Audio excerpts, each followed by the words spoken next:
Here we are back again, the dreadful duo, and ready to take you to another hour of Mirador television. And we've got a couple of programs to show you. But first of all, right now, it says the FTSE 100, but it's almost, it's about 20 degrees out there. It's hot, and it's going to get hotter today. It's going to reach 29. And that is hot. Yeah. That is hot. Touching 30s almost. Yes, absolutely. I have to convert it back into Fahrenheit. So the way that you do that, I think, is you double the figure. So if it's 30, that's 60, and add 32. And that makes it 90-something. Around wow. 9. Yeah, about 92 degrees. Wow. Well, 92 Fahrenheit even. Now, I don't know about Bethany because she's a very clean living girl. She's a very nice girl. But I'm in a bar. A heat wave, and I'm in a bar. How wonderful. I'm just going to lie on my back. And I'm going to get anybody who goes by just to pour a drink into my mouth. Oh, wonderful, wonderful, wonderful. Tell me, we get a false sense of security in here because the walls are so thick that in winter it keeps us relatively warm, and in summer it keeps us relatively really cool. Yeah. So after you finish here or after you finish the other day, off you went out into the great wild yonder. And what was it like walking into an oven? Or? It was so hot. Yeah. I didn't realize that. Obviously, me still have I'm grateful that I never brought a coat. My partner tried to convince me because it was really cold in the morning. Yes, I tried it. But yeah, it was. I'm so glad I didn't bring one or didn't even wear one. It was very. I mean, you can kind of see a little bit. I'm a little bit pinky now because of it. Yes, you have caught the sun a little, but actually you've got those nice freckles, which the sun enhances. They're very attractive. Yeah. Every single summer, it gets noticed that my freckles just pop right out, and then in the winter they calm down. And sometimes I don't know if everyone can relate to this, but sometimes I need 2 shades of foundation. So one's for winter, one's for summer. I don't wear any foundation at all. So yeah, it's so frustrating because it's some days when it's nice and cool, I'm more of that porcelain white, and then all of a sudden when it's nice hot summer, I'm this nice, not quite tanned, but I'm this darker peach, and it's very, very frustrating on trying to figure out what's actually my foundation color.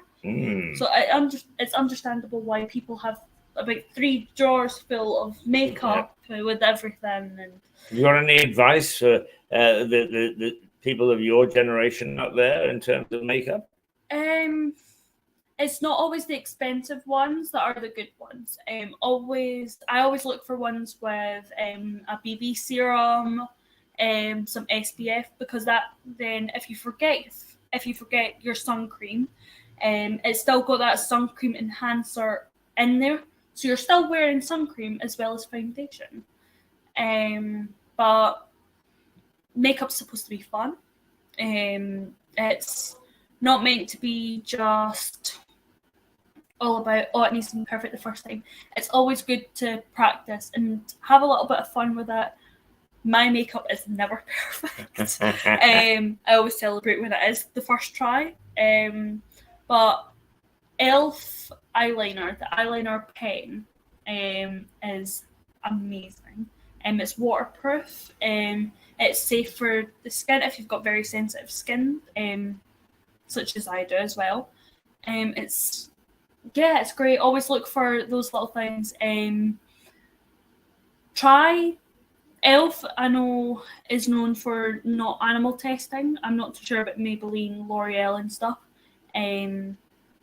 But look for ones that are ideally not animal tested. Small businesses as well. There's one called Dolly that I used recently, and their red lipstick is to die for. It is amazing. But it's really, you kind of get to know your skin, you kind of get to know your products. It's not much of a waste, but you practice them. You get used to them, and then if you don't like it, you know that you don't like it, and you don't need to go back to it. Yeah. You see, all this, I know that the ladies find it difficult that men don't understand makeup. I do a little bit only because I had to use it for television. But I mean, you're talking a foreign language to me. Is the language that you're talking to other 19-year-olds right now similar to the language that your mother would have talked, for instance, about makeup? Well, with my mum, sometimes I used to, don't tell her, go through her makeup bag and take almost everything, thinking, oh, she wouldn't understand that I took her bronzer and stole it, and whoops, sorry, mum. But I would do the same with my grand's makeup, and I would pretend, and I've still got my grand's favourite lipstick now. I don't wear it because it's obviously out of date, but I keep it as a keepsake because that's where I came from. Now I'm using a bunch of lip liners, glosses. I understand how to use those kind of formulas now, but it's very, you never get it perfect. I had bought my first foundation and I was bright orange. I was about 11 in the middle of Blackpool with a bright orange face, and I'd done my little sister's makeup, and she had lipstick like all over here, missing her lips entirely, with a bright orange face. I've still got the picture, so I can't wait to use it for her 18th birthday. But yeah, it's very, you learn from the age. Right, well, what we're going to do now is we're going to stop talking for a little while, as if that's possible. And we're going to show one or two programs over the next hour. And hopefully he's remembered that we're back off holiday. John Henty will be in towards the end of the morning and bring us his own particular brand of humor and good fun and ups and downsies. That way. Right, let's see whether our machinery is going to work. There we go. If you ever get onto an aeroplane and you turn left instead of right, and you end up in the cockpit, and you see me sitting there with the joystick between my legs, don't panic. Don't panic, because I actually have a flying time. Long time ago, but I actually do have flying time. So let's just see what my experiences were many years ago now. In fact, when you were in a light aircraft, if you took off in the vortex of a jet, because they were only learning about these things, is the plane would go, and you had to be a very experienced pilot not to crash it. Well, I'm not a very experienced pilot, I can tell you. So I came within minutes, no, seconds of crashing the damn thing. But nonetheless, I learned, and it's one of those skills that on a light aircraft you carry to this day. So here is some one of my tall tales about flying.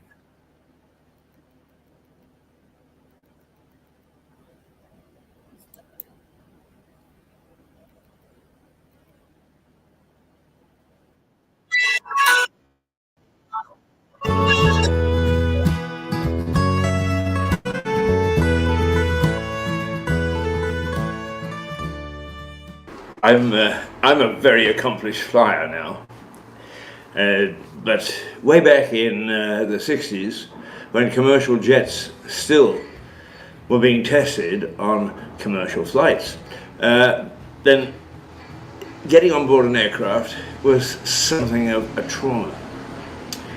We sat there hoping like hell that the pilot knew what he was doing and that he would get us down at the other end. And of course the pilots didn't know what they were doing, and they did get us down at the other end.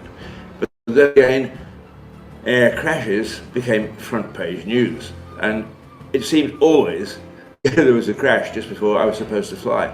And so I wasn't the best flyer. Then one morning, somebody at the station, radio station I was working at, said, "Oh, someone's got to go up in a light aircraft and do traffic reports." Ha ha ha, I said, "They're not getting me into that." Guess who they came knocking on the door to? Hayes, you go out, you do the traffic reports. Well, I had no choice. I couldn't say no, I had to do it. So indeed I did.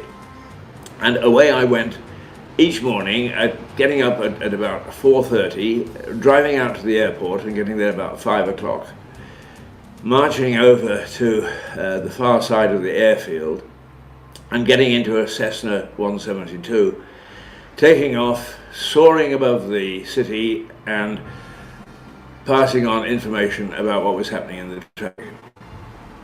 Wow. Me 2 or 3 days to get used to the fact that this is what I was going to do twice a day.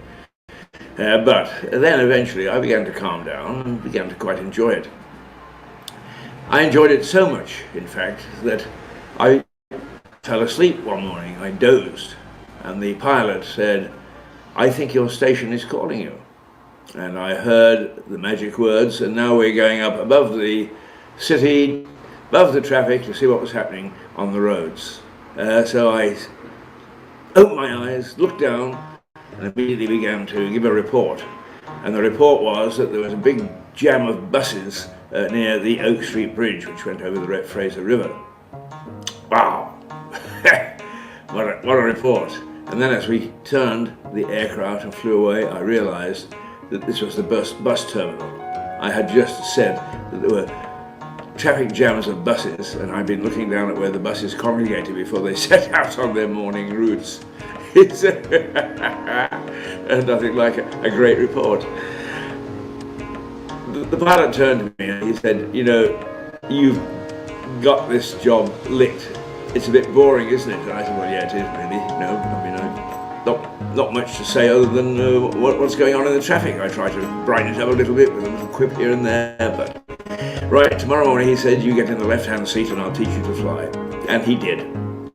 And I was fortunate to have almost a year and a half of a flying experience. I logged 400 hours on the Cessna. I logged a couple of hours on a twin-engine aircraft, and a couple of hours on other aircraft. I was the luckiest man in the world. And he put me into some pretty awful conditions. And we would fly up. I would give a report, and then we would do some what's known touch and goes. In other words, you land, you circle, just to get some practice in. And we did. And one morning, a gust of wind took it, and I thought that the wing was going to be ripped off. Well, he grabbed the stick to get us out of trouble, but it just shows the sort of thing that if you're going to be a professional pilot, that you have to put up with. So confident did we become on flying around together that he would set little tests, and he would say, "There are clouds on the North Shore over the mountains. Why don't we go over and see if we can break wings of this aircraft?" Yes, let's do that. And we would deliberately fly into this mucky weather and get churned around and watch wings. Well, they wouldn't have fallen off, but daring. And it did turn out to be a lot of fun. I have to say, it turned out to be a lot of fun. A couple of other incidents. I used to take VIPs up in the afternoon and say, "Okay, here are some pollution issues," and so on and so forth. And one afternoon, we got my good friend, but also a colleague, Mrs. Grace McCarthy, who was the Deputy Prime Minister at the time. And we got out onto the runway and away we went. A jet had taken off just before us, and it was a fairly still evening. So you can't see them, but the whirls of air caused by the jet's wings are still there. And sure enough, we got 3 or 4 feet from the ground, and away it went. We damn near lost the cabinet minister. The Deputy Prime Minister. Once again, he came to the rescue, flipped it over, and we managed to save the day. The other item that I think is worth reporting is we flew backwards. Have you ever flown backwards? He said.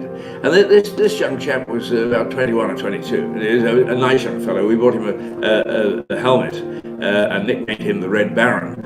And he was to die in tragic circumstances in a crash later on. But he was a nice young man and very helpful and lots of fun. And so we went, and he said, we need a marker. And the plane travels forward at about 100 miles or so an hour. Actually, it's a little over 72 miles for the top speed. And he said that the wind this morning is particularly strong. So he put the nose of the aircraft into the strong wind, and we watched the bridge below. And although we were keeping airspeed, the plane started to travel backwards. So here we were in reverse, in the plane, in the sky, watching the bridge recede, while the plane powered forward at the correct speed, and the wind pushed us back. And that's the sort of nonsense that we would get up to. And there are lots of other stories I could tell you about my flying experience, but perhaps this last one will bring something of a smile to your lips. I was trying very hard to impress who later became my wife, my girlfriend at the time, Valerie, and I said, would you like to come flying, dear, and come out with me this afternoon, and we can go and we'll go and do some traffic reports, but we'll also take a look at the Vancouver from the air. How lovely. Yes, she said, that'd be super. Anyway, we got settled into the plane, I taxied out, checked with the tower, yes, we were all okay, we were about to take off, there's nothing in our way, rolled it out onto the runway and roared down the runway ready to take off, and the tower came on and said, MLA, the call letters of the aircraft, you're going down the runway the wrong way. Oh my goodness me. We had to screech to a halt and take off the right way. She still married me. Well, that's my flying experience. I suppose I should fly off now. Till the next story, the next tall tale. Tiddlywip.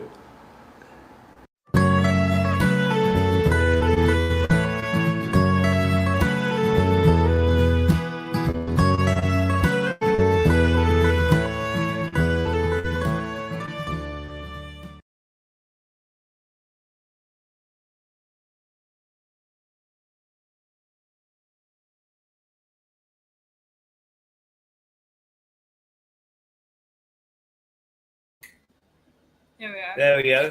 Yes. Are you a good flyer? I've never flown a plane before in my life. In a few video games, yes, but that's always ended in disaster. It's very easy to end a video game in disaster.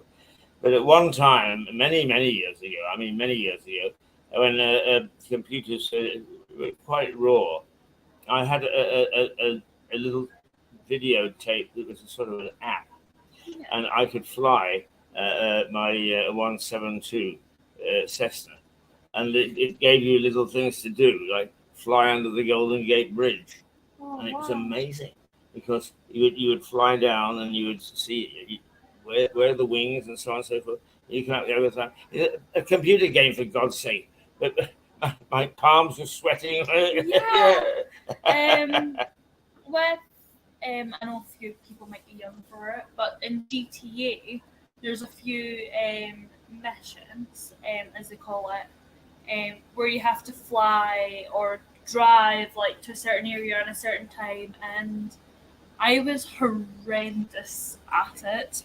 But yeah, it was same with some games like Fallout or Far Cry. Even you have to fly, especially in Far Cry 6.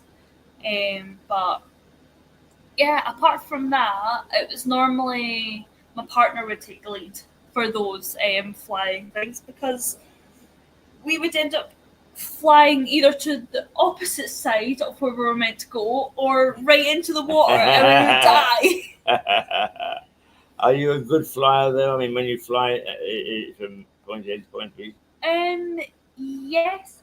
The only really time that I remember flying, I don't travel a lot, is to Ireland, and that was amazing. It was so fun. I got my little magazine and done some puzzles, stuff like that. It didn't really bother me too much. Me and my gran, because my gran was very Christian. We would just, for both of like, so that I would calm down a little bit, we would pray a little bit, and we would just hold each other's hands until we took off into the air, and then we just let go and start doing our puzzles, and we were quite happy. But it was a little tradition of ours, and it was one of those where that tradition will just stay with me for a long time. Right. And if I said to you, right, well, we're going off to North America now, go on, pack your bags, go out to the airport, and we're going to get on a plane, how would you feel? I would feel excited for a new adventure. I'm very adventurous in that sense. I really want to travel. I really want to go to like Disneyland, Florida. I want to go to Boston. I want to go to Paris. So many places that I haven't been yet. And yeah, I think I'm very adventurous in that sense, where I want to see what the culture's like. I want to go to the museums. If my granddad was able or well enough, which unfortunately he isn't, I was wanting to take him to Poland. He's so into World War, and he's got all the little naval ships. He's got all the little planes and all the doodads. It's actually really bad that he's got that amount of toys for and he's got them all stacked up on little shelves, and he's very proud of them. But I really wanted to take him to Poland. One of the things he always wanted to see was like Auschwitz. He wanted to experience and learn some more. He wanted to learn what his great-grandfather went through when fighting. He got lost in battle. They've never recovered his body since. But there's a little memorial of him. He's one of the soldier statues. And I think it's Belgium. So they've got like a memorial site in Belgium, because that was the last known place for him. So that's quite interesting that my great-great-grandfather is a statue for a memorial of all the soldiers that fought in the war. It was it's very it makes me have a lot more respect, certainly for him and his memory and people who fought in it. And it's that very, I get to meet him in a way that I could see his face. Not many people are that lucky to have that, and I'm grateful that I do get that. Indeed. Just to show you the difference in the way that the commercial flights have changed now. I was 14 when I took my first flight, and I actually was a member of the scout group that went to the first Boy Scout Jamboree after the war, and it was in Niagara-on-the-Lake in Ontario. Wow. And so I don't know, about 500 scouts from Britain went, I think, in half a dozen airplanes. And in those days, they didn't even have jets. They were known as turboprops, supercharged propellers, but they had nowhere near the strength or power of a jet. And we went out to Heathrow. In fact, I don't think it was even Heathrow. I got a feeling that it was another airfield towards the same direction in London. We took off and we flew to the Azores, which it's a Portuguese island off the coast of Africa. On the plane, we had a cup of coffee and a biscuit.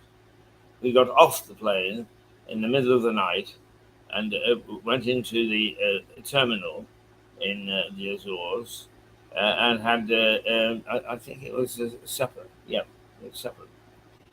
Then we got back onto the plane and we flew again to Gander in Newfoundland. And Gander was, in those days, a very key airport. Then we got off, and I will to this day remember us being fed the evening meal, because we went into, I mean, all this was new to us and wonderful in all, but we went into the terminal, and there was a horseshoe type coffee bar. We all sat there, and the waitress came down saying, roast beef or cod fillet, roast beef or cod fillet. And you had your choice. Got back onto the airplane and then flew down to Toronto, where we arrived, I think, late afternoon. 28 hours. Oh, jeez. Yeah. Now the jetliners do it in 5, and they're talking about even cutting that time down. But I mean, in some ways, I'm glad that I had these experiences of when things were raw, when they were being developed, because they were very, very exciting. But very much the question. Having said that, in my later years, I ended, no, not quite. I didn't end my flying career totally, but towards the end, I flew on Concorde, which is absolutely fascinating because we took off from Heathrow, and 2 hours and 11 minutes later, we were over New York. Wow. Yeah, absolutely incredible. Wow, I can't imagine. Yeah. The captain said, other than astronauts, you're flying higher than anybody else. And he said, I'm going to put the afterburners on now, in other words, the special jet engines. And he said, you'll feel a little nudge. And we did. We felt a little nudge. And then it was so serene. It was like being in a capsule. Oh, And you could see the curve of the Earth. that's amazing. I'm going to stop complaining about being on a coach for 14 hours now. Never mind 28 hours. Right, let's see, at 10 o'clock. Goodness gracious me, how time flies when you're having fun. Let's just take another look at another little program. And one that you and I were sorting out just before we went, because you said, oh, is that bonfire? And in fact, it is not bonfire, but what it is the raft race, which towards the end of the summer, beginning of August, more or less towards the end of the summer, is an institution, and it's a lot of fun. And I dug up this piece of video of the time that we actually covered the raft race and put together a program on it. And it can be quite exciting, but it's a lot of fun. So let's just take a look. Although it isn't this year's raft race, we didn't actually show it on the day. Let us show it now, so that people can remember towards the end of summer some of the good things that we did in. in the summer.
Well, there we go. That's some of the fun that we have in Lewes in the summer. But you say that you've always just missed it. Yeah, this summer I missed it by, I think it was maybe half an hour.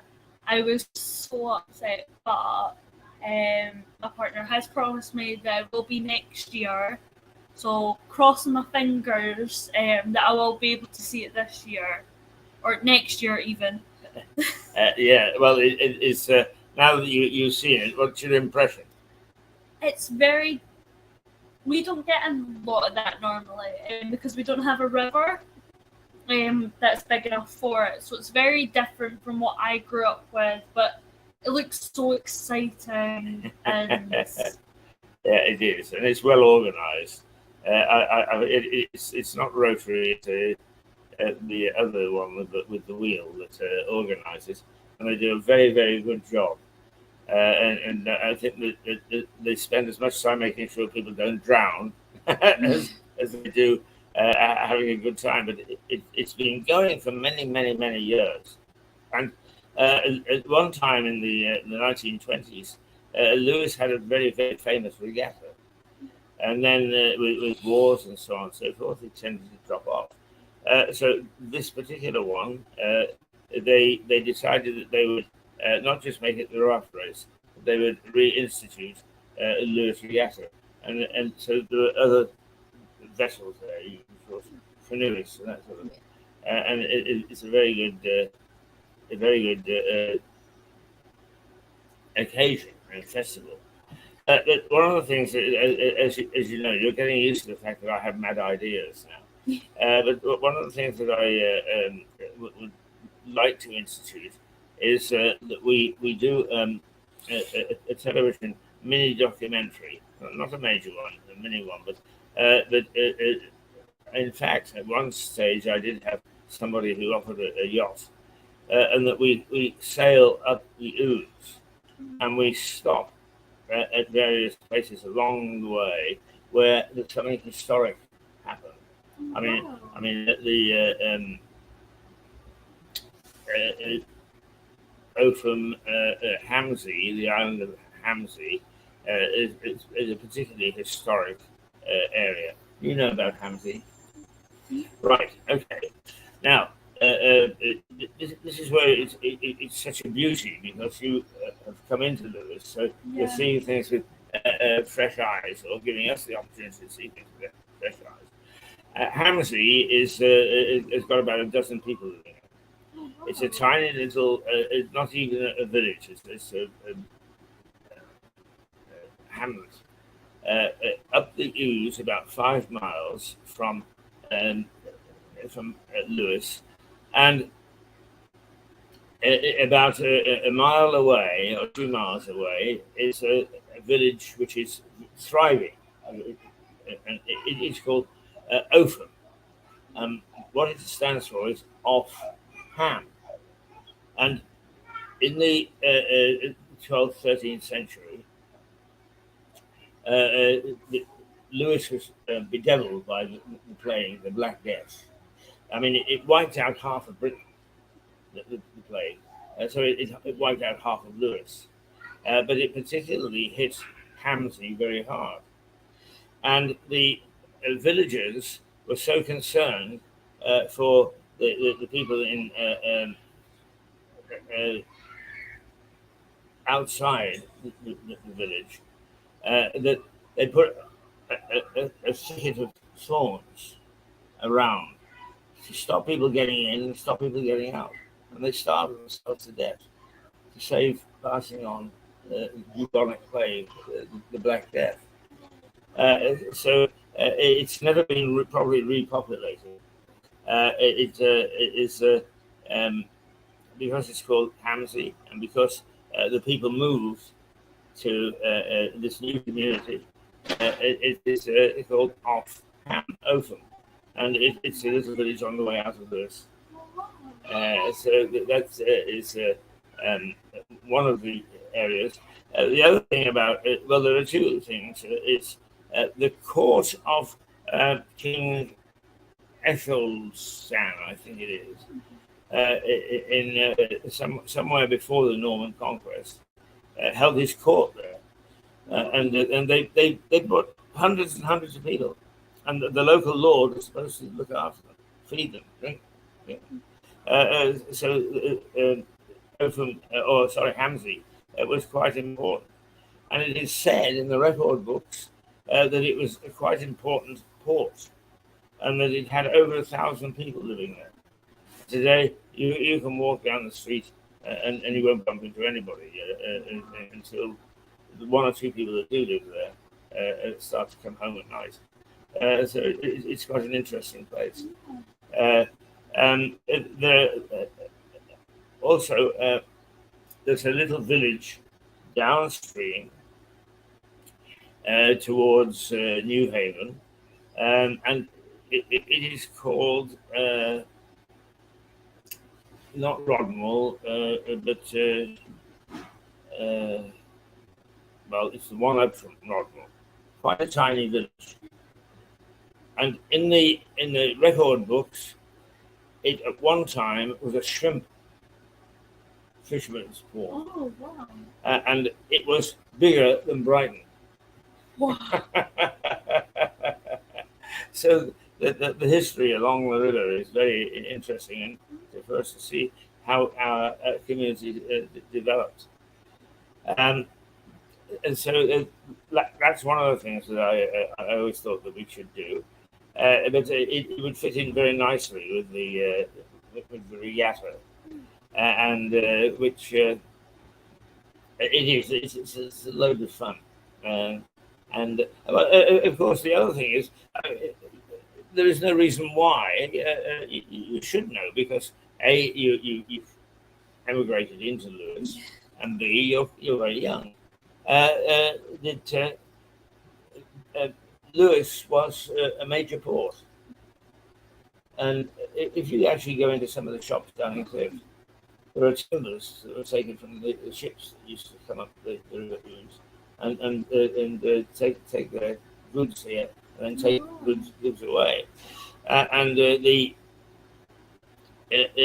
port. It used to have these very special barges. There are pictures of them somewhere. I must dig them out. But these special barges brought clay up to the railways. Oh, wow. When they were building the railways, they wanted clay for the bed. So, but when you sit on a train and you go out of Lewes, it's on this beds of clay for the railway tracks. The thing is that they brought up the clay, and they for the railways. The railways then instituted themselves and put the barges out of business. So Lewes ceased to be a port. Wow, that's really interesting. Yeah, amazing. Well, just around the corner, what's happened in the past? What's happened indeed? It's now 10:15. Let's very quickly review the headlines again. What she's going to say? What? But we like to keep people up to date, and then any luck at all, John Henty will be with us this morning. Oh,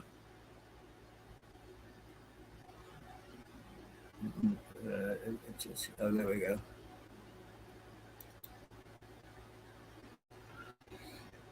Oh, not.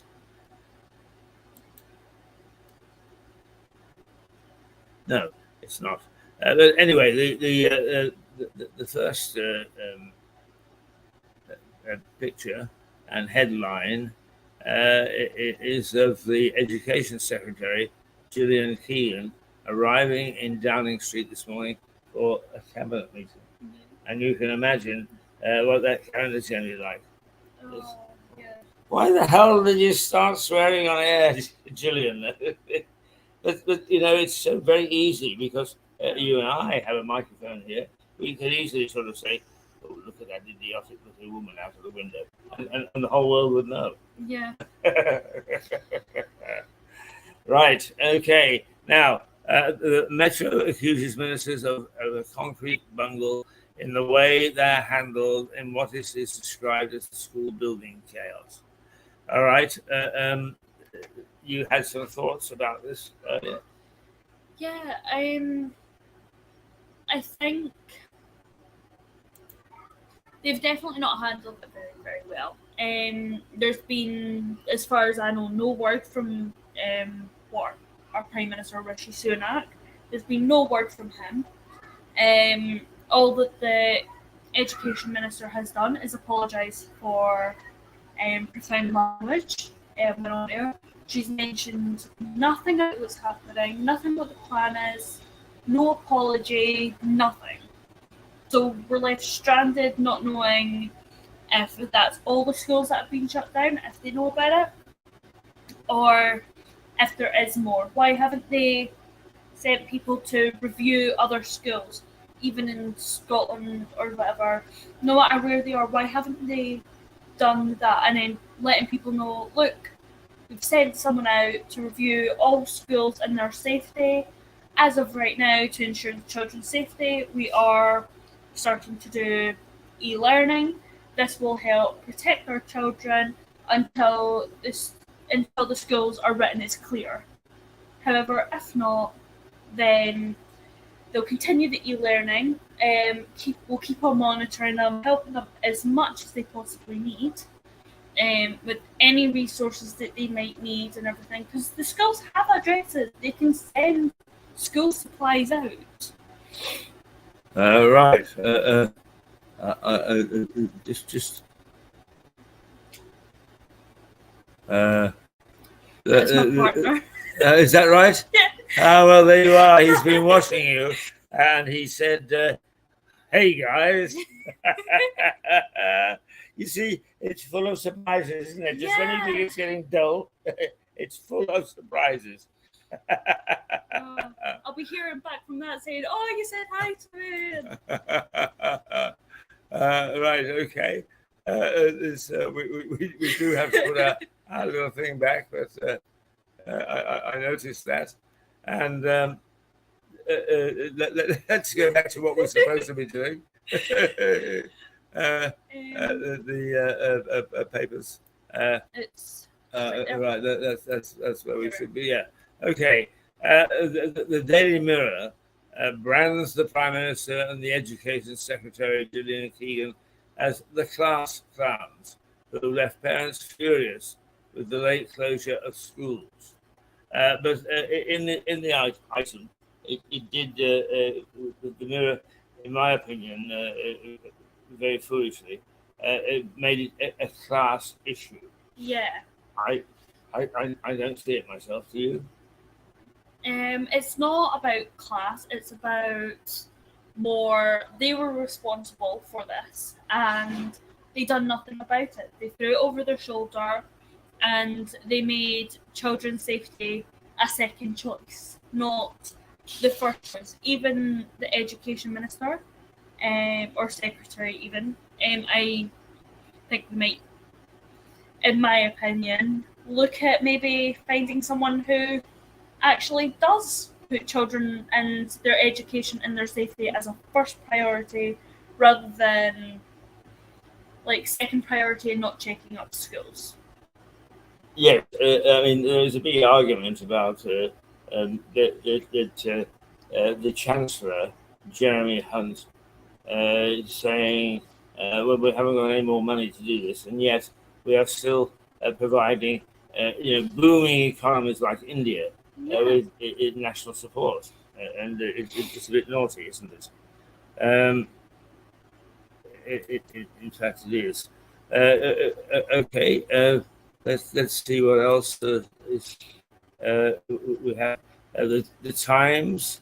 The head of the National Audit Office, Gareth Davis, says the Conservatives have put sticking plaster on risky concrete by failing to invest in unfair and flashy but essential tasks like maintaining buildings. They've definitely abandoned and neglected the schools for and more buildings than what we actually know. I know that when I was younger, we seen cracking in the paint, cracking, all that stuff, but for us, that seemed normal, not as we never knew it was going to be a risk. They've certainly not checked up on them. Not they should take care of their buildings. It's definitely for this to happen. It had to have continued for a long period of time for something to collapse. Yeah. So in other words, they've taken their foot off the accelerator. Yeah, they've built it and left it. And are you very sympathetic to the fact that they will argue that there are other things that Yeah. attention to? I can fully understand how there was many things that they needed to pay attention to and take care of. However, they still could have every, let's say, 5 years, done an inspection of the schools, make sure they were health and safety inspections. They ask this of restaurants, cafes, schools to hire teachers, health and safety. They do all that training. So why are they not putting someone to check up the concrete, do a little bit of pointing, having a look, making sure the insulation is safe, there's no asbestos, nothing's harming the children. Yeah. It's interesting, this use of asbestos, because obviously 50 years ago, nobody thought twice about it. Yeah. And now, of course, anything with asbestos is a danger. Shut down straight away. Yeah. Right. It really makes you wonder as well if the. Good morning, Mr. Hello, Henty. darling. Right, we will abandon because I have to let your fans know that you're here I think you should. and ready to do battle. Are we starting a new section? We can in a minute or two. Good idea. If you want to get your famous little bag. And can I introduce you on air to Bethany, who is our latest recruit? I know, I've seen And, her. yes. Oh my goodness, there's a future Fiona Bruce if I ever saw one. Well, there we go.